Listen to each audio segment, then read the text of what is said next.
First Local. Ajax artist Albert Slark is suddenly drawing attention locally and south of the border. Here's Kasia Bodurka with his story. For Albert Slark, art is a passion and a way of life. Unlike many talented artists, Slark is fortunate to make a living of his passion. Since he moved to the region from Calgary in the early 90s, Slark's work has been featured on over 300 book covers. You can also find his art on game covers and magazines. But what brings Slark into the spotlight is his recent commission with the United States Postal Service. And I get a call from my rep. At the time, I had a U.S. rep. And he said, do you want to do a stamp? And I said, stamp for which country?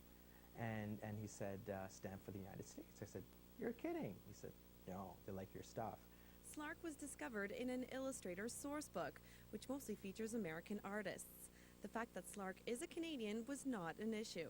I thought, wow, I'm really, honored. But I guess the guy didn't know at the time that I was a Canadian. So when I talked to him, I said, yeah, I'm in Calgary, Alberta, Canada. And he said, oh, that's okay. and he just really liked my style. Once Slark accepted his proposal, he was sent a black and white photo of African-American opera singer Marian Anderson.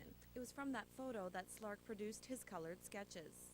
I actually hire African-American models where I do a lot of color studies and sketches to really simulate her skin tones, because photographs are never really accurate, forms of reference.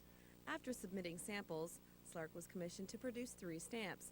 The first to be released is the stamp featuring Marian Anderson. On January 27th, the stamp will be officially unveiled in Washington, D.C. Marian Anderson's nephew will be attending, as well as representatives from the United States Postal Service and the Daughters of the American Revolution. In Ajax, Kasia Bodurka, First Local. Thanks, Kasia. Stay with us. Donal will have sports right after the